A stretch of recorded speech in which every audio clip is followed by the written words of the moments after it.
Good morning, everyone, and welcome to another episode of Holy FaceTime.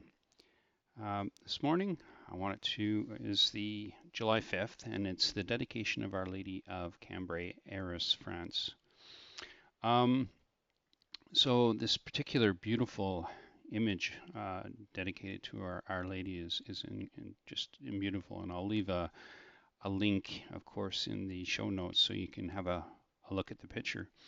In the year 1472, the statue in the shrine of Our Lady of Cambray was dedicated by Peter de Ranchecourt, the Bishop of Arras. The statue at the shrine is known as Notre Dame de Grace at Cambray, or Our Lady of Grace at Cambray, and is a famous and popular image of the Blessed Virgin. It depicts Mary standing atop a globe with her hands down at her sides so that grace can fall from her fingertips upon her children.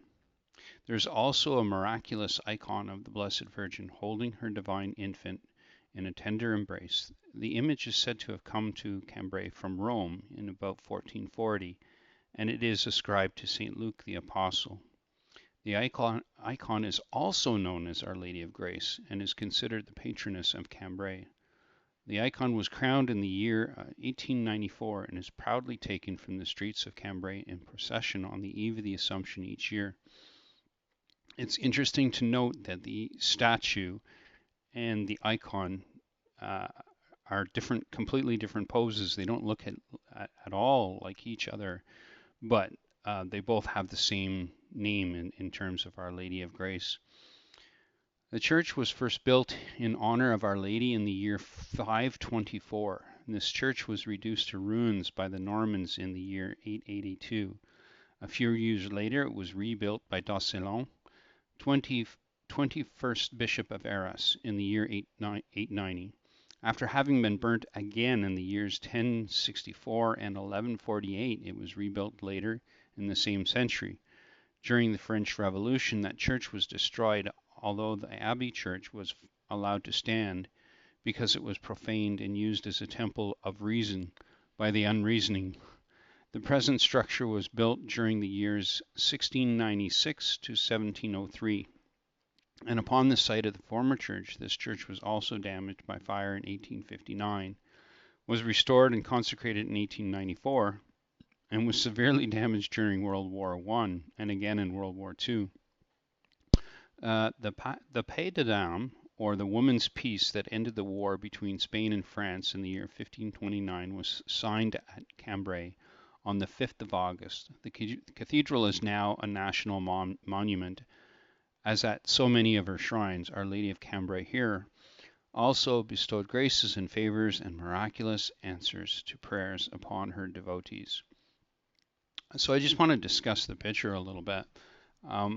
The icon in particular is beautiful and remarkable in a sense that Our Lady's tenderness towards the Lord and our Lord's tenderness towards Our Lady, she's holding the child, and obviously he's not a baby anymore, he's a toddler, and their eyes are engaged in each other. She's looking at him and he's looking at her, and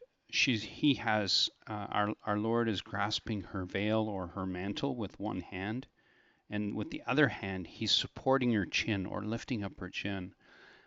And it's just curious to note that the love and affection that's passing between Our Lady and our Lord, and it's almost like our Lord is saying to her, this is what I got, saying to her, you can't imagine the graces that I am going to bestow on you as the Mother of God. And he's lifting up her head almost as if, to say, don't be sorrowful, or don't worry. And I imagine this look again when they gazed on each other for the last time on earth during his walk to Calvary, and where their eyes met again at the forestation. And it must have been that same tenderness, as if he was a child again, that they looked at each other, and the love that just passed between them would have been so amazing, right? So anyway, that's just a few thoughts. Our Lord, here's Our Lady looking at our Lord's tender face, knowing that she's holding on to God, in the incarnation, the face of God beholding with her. What an incredible, what an incredible thing to contemplate, looking at the face of God from Mary's aspect through her eyes. What that would have been like, how that would have felt is amazing. So anyway, until next time, God bless you all. Blessed be his holy name, and blessed be the adorable face of our Lord. God bless. Have a beautiful day.